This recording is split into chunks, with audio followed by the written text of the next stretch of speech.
Hi Nitesh Saxena, I am here to explain you the topic product of vectors of class 11 of chapter motion in 1 and 2 dimension. As in the previous video we have already discussed about the resultant of two vectors and the cases using the triangle law of vector addition. So in continuation to that topic, now we have the product of vectors. Okay, how will you find out the product of two vectors? So product of vectors can either be scalar product or vector product. When two vectors on multiplication gives a scalar quantity, then it is known as the scalar product. For example, work. Work is the scalar product of force and displacement. But when two vectors on multiplication gives a vector quantity, then it is known as vector product. For example, torque. Torque is the product of force and perpendicular distance, and it is a vector quantity. Okay, so scalar product is also known as the dot product since it is represented by dot. Okay, so scalar product of two vectors is equal to the product of the magnitude of the two vectors multiplied by cos of angle between them. A dot B is equal to magnitude of A into magnitude of B into cos theta. Okay, so this is the formula for the scalar product or the dot product of two vectors. इसी फॉर्मूले को हम use कर सकते हैं to find out the angle between the two vectors. So cos theta can be equals to A dot B upon magnitude of A into magnitude of B.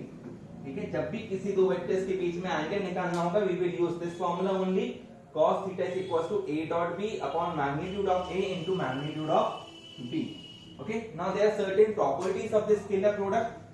First property is scalar product is commutative. Commutative means if we exchange the position of the two vectors, then there will be no difference, no effect in the product.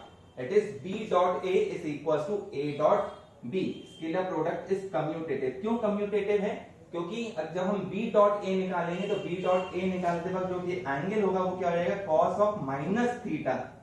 And since we know that by ASTC rule cos minus theta क्या होता है? Cos theta ही होता है. तो इसमें कोई difference नहीं आएगा.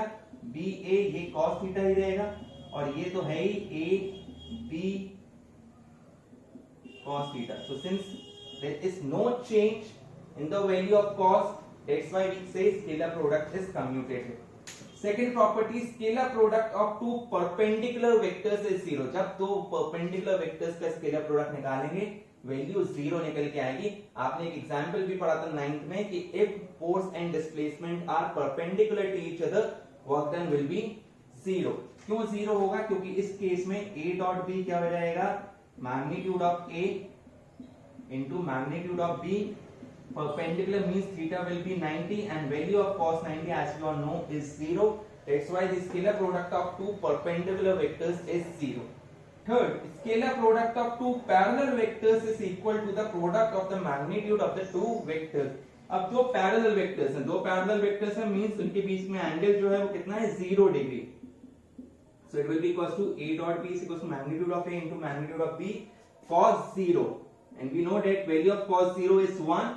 तो ये क्या आ जाएगा? सीधे directly product of the magnitude of the two vectors. That's why it is written scalar product of two parallel vectors is equal to the product of the magnitude of two vectors. A dot B इस case में क्या होगा? Magnitude of A into magnitude of B. Then last property, scalar product of a vector with itself is equal to the square of the magnitude of the vector. अगर हम किसी vector का उसी के साथ स्केलर प्रोडक्ट निकालेंगे means A dot A, तो वो क्या होगा? Magnitude of A into magnitude of A. A का A के साथ एंगल 0, cos 0, cos 0 की वैल्यू फिर से 1, वो क्या हो जाएगा? Magnitude of A का square. So A dot A will be equals to magnitude of A square. Now vector product. Vector product when two vectors on multiplication gives a vector quantity. Example torque. तो उसको cross से represent करते हैं. That's why it is also known as the cross product.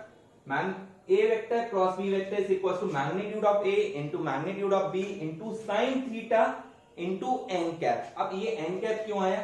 क्योंकि multiply करने पे दो vector को मल्टीप्लाई करने पे वेक्टर क्वांटिटी मिल रही है तो उसका कुछ मैग्नीट्यूड भी होगा. मैग्नीट्यूड को लिखते हैं mod A into mod B into sin theta. ये जो देता है ये क्या देगा? मैग्नीट्यूड देगा.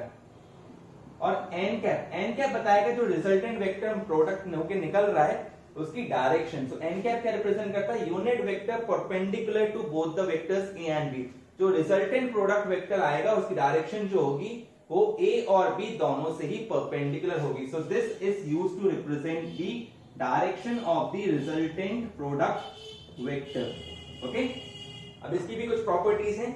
Vector product is non commutative, ये कम्यूटेटिव नहीं होता है, यानी कि अगर हम पोजीशन चेंज कर देंगे तो b क्रॉस a क्या होगा, minus of a cross b। और ऐसा क्यों होगा, क्योंकि जब हम पोजीशन चेंज कर देंगे तो साइन थीटा की जगह क्या आ जाएगा, साइन माइनस थीटा, और साइन माइनस थीटा क्या होता है, minus sine theta. That's why it will get a minus sine, उसमें माइनस साइन आ जाएगा और वो कम्यूटेटिव नहीं रहेगा। हमें मालूम है सबट्रैक्शन भी इसी तरह नॉन कम्यूटेटिव होता है, a माइनस b बार बार b माइनस a नहीं होता, it will be minus of b minus a। Second property, vector product of two parallel vectors is zero. अगर दो पैरेलल वेक्टर्स हैं तो उनके बीच का एंगल कितना होगा, 0 degree, and we know that sin 0 is 0। So the vector product of two parallel vectors is 0। इस case में जो वेक्टर प्रोडक्ट आएगा वो क्या होगा, 0 होगा। Third property, vector product of a vector with itself is also 0। अगर a के साथ ही क्रॉस प्रोडक्ट निकालेंगे तो उस केस में भी क्या होगा, magnitude of a into magnitude of a into a के साथ एंगल 0 और sin 0 की वैल्यू फिर से 0। That's why the vector product of a vector with itself is also 0। The magnitude, fourth property, the magnitude of a vector product of two perpendicular vectors is equal to the product of the magnitude of the two vectors. अगर दो vectors perpendicular हैं उस case में हम सिर्फ magnitude की बात करें तो मैग्नीट्यूड लगा दिया, इसलिए मैंने magnitude of a vector cross b vector is equal to magnitude of a into magnitude of b। Perpendicular vector से एंगल होगा 90 डिग्री, sin 90 की वैल्यू होगी 1। तो इस केस में क्या आ जाएगा, directly the product of the magnitude of the two vectors. Okay, direction की बात नहीं करी हमने, सिर्फ मैग्नीट्यूड की बात करी है। सो this is the concept of product of two vectors. If you like this video, share it and subscribe my YouTube channel Nitesh Chakna Classes NSC for further updates for further concept of physics. Thank you so much.